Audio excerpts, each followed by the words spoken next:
Whenever we finish a project, we do a lot of soul searching. A lot of reference got kicked around.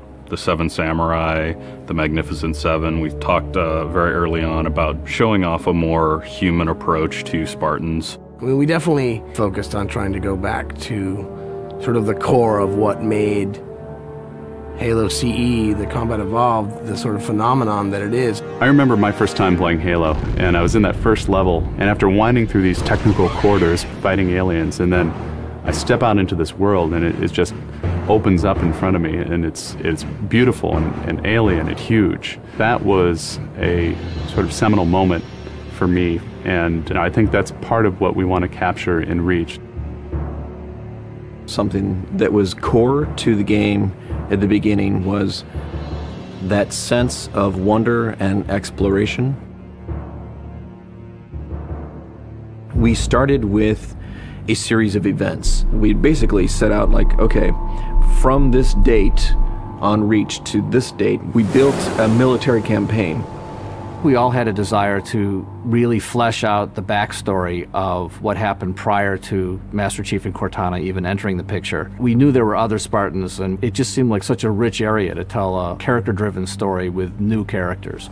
We wanted this team to feel like a Delta Force type team that are usually a smaller number. Why are we not seeing explosives residue? This particular team, Noble Team, they've survived by staying together. You're Noble Six, you're a replacement for a Spartan that's died. You're experiencing this story, boots in the mud.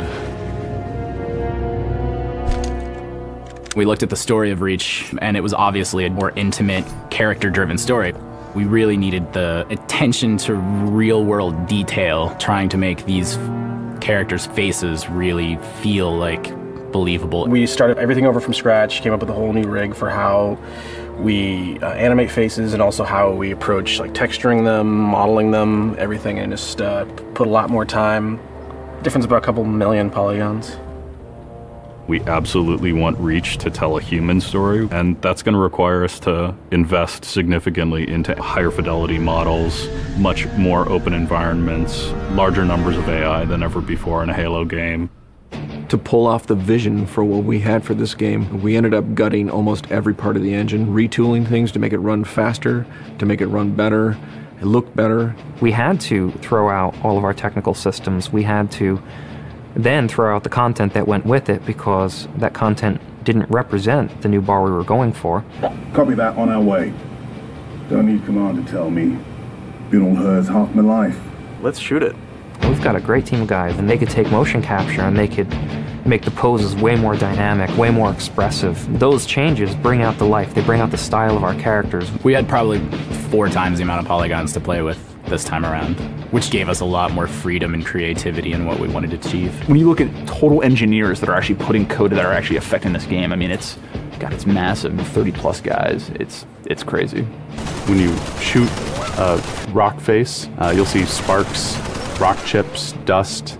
In Halo 3, we had a maximum of 100 colliding particles. In Halo Reach, we have thousands. We've got much more customizable Spartans than we've ever had in the past.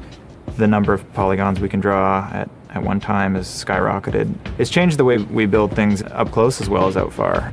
This is where Noble Team arrives, and then you're going to work your way down, all the way down these terraces. Big open environments, epic skyboxes. These are things that are quintessential to Halo. Like, we're building a planet that exists 500 years from now. We want to build spaces that you want to explore. We want to put twice as many characters, vehicles, and weapons into that environment.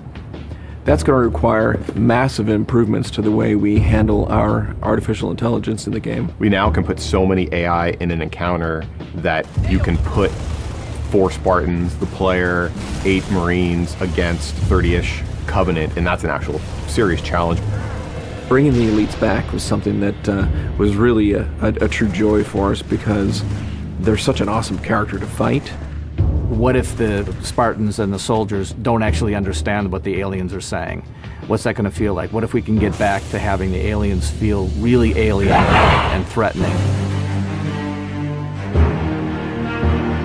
The these people and this planet and this story deserves something new and different.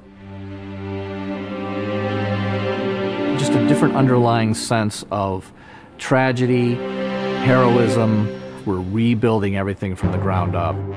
You have to walk this very fine balance. We want to add new things, but we don't want to rough up anybody's baby. I mean, that's the whole thing about the crazy sausage that is Bungie's Halo Reach ODST universe, is that we've sort of developed this gameplay that every person sort of has the different things about it that they like, and I still think that we still struggle to figure out exactly what, like what can we add or remove without pissing off certain people of the population. We looked at the Halo 3 assault rifle, and it really does feel kind of dated. It fit the tech then, but now we have all of these new polygons to play with. We went to a lot of trouble to sort of ground the weapons and the vehicles more in this sort of more real, more gritty world. We refined a lot of the weapons to push them into their particular role, and that role is defined a lot by range and the range of combat that you're going to play. For instance, the DMR, which is this sort of medium to long range suppression marksman rifle. It's going to be a sandbox game. It's not going to be a carefully scripted game where every movement of the AI is controlled by a mission designer. It's much broader than that. It allows the player to deal with encounters in their own specific way. There's definitely going to be offhand grenade throwing. There's definitely going to be vehicles. There's definitely going to be a large number of weapons that are incredibly powerful, incredibly accurate, that allow the player to feel like a badass.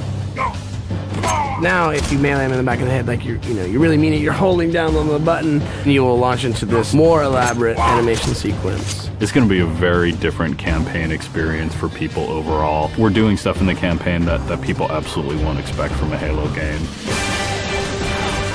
Bigger battles, brand new cast of characters. An incredibly ambitious game. Every neuron in my head is firing with just reach, reach, reach. We knew from the beginning what the end was going to be. This is the definitive Halo made by the people who created Halo.